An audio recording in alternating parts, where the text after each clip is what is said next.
Alan May has joined us on video chat, the former Estevan Bruin, currently Capitals television analyst. And Mayday, let's jump right into it if you don't mind, because Ovi looked like he hadn't missed a step. Obviously, you saw the game, man. Caps look pretty good. What'd you think? Well, I thought they looked excellent right now. And I think the leadership of Ovechkin during this lockdown or lockout, whatever you want to call it, has been spectacular. He trained so hard at his place down in South Beach, Florida. And I saw him out there every day doing different training exercises, just different things we hadn't seen in the past from different athletes. And you know what? Tom Wilson was flying. Evgeny Kuznetsov was doing MMA training while he was out. So these guys were ready to play, and they came in with an incredible attitude. I've yet to talk to Ovi about what he was doing during the lockout as far as making sure that all these guys were ready to play. I was very impressed with what I saw yesterday, and as with most of the games, they've been pretty fast-paced and not the normal hell that is a usual NHL preseason game that we have in September, which is just awful and disgusting and should not be allowed to charge $1 a penny for one of those attendance to one of those games. But what I've seen out of all of the NHL teams and games so far has been a very good, strong effort, and teams know that they're closer to the cup than farther than from it right now. It makes the NHL look fantastic that the players are committed. The hockey's been so good, and here we go. But I got to ask you about your Capitals, Alan, because all through the year, they had a good year. But nobody's really talking about them being a cup favorite. I hear nobody say the Caps were a cup favorite, yet they don't call them a dark horse either because they don't really qualify as that. So what do you think of the Caps going into the Stanley Cup playoffs and their chances? Well, Eddie Olczyk has them and the Dallas Stars going all the way. Wow. And I didn't hear who he picked out of these two teams. But really, the Capitals needed this time off. They had some guys that they're using the time off well, but they've had some guys. Michael Kempny was off all season long, suffered that brutal hamstring injury a year ago, March. And, you know, he finally looks like he's got his wheels under him. It takes a while to come back from a hamstring surgery. But, you know, I am actually bullish on this team. From what I saw out of Evgeny Kuznetsov, the Caps go nowhere if they don't have the tandem of Backstrom, who's always there, who's always at his best, playing to their fullest and best capabilities. Kuznetsov was flying with Ovechkin and Wilson, and Tom Wilson looks absolutely spectacular. He is a guy that works out like a warrior nonstop. So I like this team. On the defense, they've just got to make sure that they have the right pairing. Nick Jensen has to be a consistent performer. He can't make mistakes. He's just got to be steady. And if they can get that, Braden Holtby, we know, can win this team a Stanley Cup. But, you know, all bets are off right now. This is the toughest one ever probably to make a bet on or to make a choice. But I actually am confident in what I've seen out of the Capitals during their brief little training camp, the preparedness of the players, the coaching staff. I've got a lot of faith in here. And I just think right now they've got the greatest goal scorer, the second greatest goal scorer in the history of the game, the best in the modern era in Ovechkin, and he's ready to roll. And he is a danger. He is so focused on winning Stanley Cups. His leadership since Barry Trotz first got here, and even though he's left, always been a better man for it, a better person, a better hockey player. And I expect him to get and do great things with this team here in the playoffs. By the way, Alan, a huge whoop just went up in Prince Albert. Our PA viewers are all awake now. They love the Dallas Stars because of one guy, and you know who, Mike Modano. He hasn't even been around there for ages, but they still love Dallas in PA. But so what do you think is the equalizer in these Stanley Cup playoffs? Is it lack of home ice advantage? I mean, what everybody says it's going to be the hardest cup to win. Why do you think it's going to be the hardest cup to win? Well, you know, the teams that are fancy, that are the tic-tac-toe offensive type of team, I do not think they go far. I think the X factor in these playoffs bodes well for the Capitals if they play a physical brand of hockey. The New York Islanders, a physical defensive brand of hockey. The Columbus Blue Jackets and the St. Louis Blues, the Dallas Stars can all play physical hockey. And I like all five of those teams because right now the timing's not going to be there. Defense first in a situation when all hell goes south in your offensive game, you've got to lock it down. I saw a masterful performance out of the Islanders last night against the Rangers.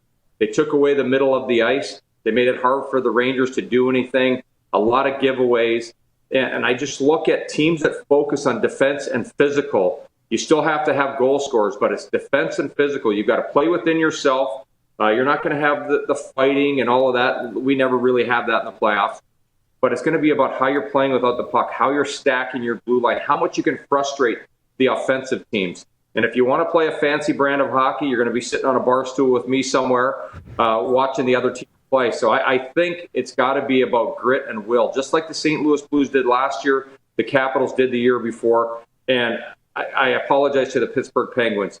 They're a team that can play the game both ways as well. They play great without the puck. There's an intensity level there that few teams in the league can match. They've got the gifted goal scorers, but they also rely on relentless pressure on the back check, 5 men low in the defensive zone. So I just think it goes back to your hard-working hockey teams, the teams that play with gritty without the puck, that don't sell out on offense all the time, a lot like we've seen the Maple Leafs do in the past. Alan, you're giving me tingles as we talk about this. I'm thinking about the Golden Knights. They can play rough and tumble. They can play finesse. The Oilers don't really like to get into the corners as much. They're just zoom, zoom, zoom, up and down. These are the games that I watch the most. Those are the teams. How good does it feel to talk hockey, Alan, and not the other crap? Well, absolutely. I shut my television off 4 weeks ago. As far as the news is concerned, cable news especially, it's the monster of our society right now. Twitter, all my social media, I just want to focus on hockey. I just want to go to the thing that makes me tick. And to be able to watch hockey, I've watched every single game that's been played so far. It's been too far gone. I've been in love with this game my entire life. I am so proud of what the NHL has done with these two arenas, these hubs, these bubbles, what you want to call them, how they're doing everything with testing from not just the players and the staff, but the people around, the wait staff, the people working in the hotels, the drivers, the people in the television production. They've done such an incredible job of protecting the environment. I guess the only time that, we'll have a hiccup possibly in this with what they've done is when they switch from Toronto to Edmonton and maybe add some family members. But right now, I think the NHL is to be commended. Out of all the 4 major leagues, they've done it the best. And everything from the way the arenas look, the empty arenas, I didn't want to look at empty chairs like we do in that corporate level in Toronto all the time. I just think it's so great to have this back. I just couldn't be happier. It looks absolutely fantastic. And like you say, the hockey's matched. The hockey's been great. It hasn't been sloppy preseason stuff. Now, how has your life changed from a broadcasting perspective? Because some media's in the bubble, some's not. Most team broadcasters are not. What's your role here in the Stanley Cup playoffs? Well, my role is I continue to have about a 90-minute pregame show. I'm support between periods for the round robin, the first round, and then the rest of the way, it's just pregame and postgame for me. I have an hour postgame show after every game. But my bubble is in this townhouse that I live in Georgetown in Washington, D.C. 1 floor up is my master bedroom, and I have a television studio in there with about $200,000 and some odd worth of equipment. And I'm going to have, I think, the best background of any guy in television that's working out of his home when we get back started. Fantastic. Well, that's great. Dupes, do you have anything for Alan before we let him go? Let him get back to watching hockey because it starts right away, right? I mean, that's the other thing, Alan. The quintuple header on Saturday, all televised. It's unbelievable, man. Yeah, and you know what? I can drink enough beers on Saturday to watch all those games. I still be ready and feeling 100% to go for our round robin opener on August 3rd, Monday. I'm so excited for what Saturday's going to bring. This is such an incredible time of year every year. And this is the first time that being a really good hockey player in August will matter and count, because I've seen too many guys in my lifetime that were great August hockey players, maybe the first week of September, that lost it the rest of the regular season and the playoffs. So now it really does matter to be a good August hockey player. Well, the way I said it is practice players will finally shine. The guys that are great in practice and then in games, they disappear. I'm joking, of course, but I know what you're saying. It is. They're empty arenas. It's August. Let's go. It's fun. All right, Alan, I appreciate this. Good seeing you, my man. You look great. Go Caps, and I appreciate the time. Thanks for having me. Continued success with your show. Thank you, sir. Appreciate it. Alan May checking in from Georgetown. I got to get down there. Yeah. I've said to my wife, I've given her a handful of places. I'm like, you pick one that you want to go. New Orleans is on there. Yep. Chicago. She didn't really want to go to Washington. You're watching Rod Pedersen On Demand. For more of The Rod Pedersen Show, visit rodpedersen.com or follow Rod Pedersen on social media.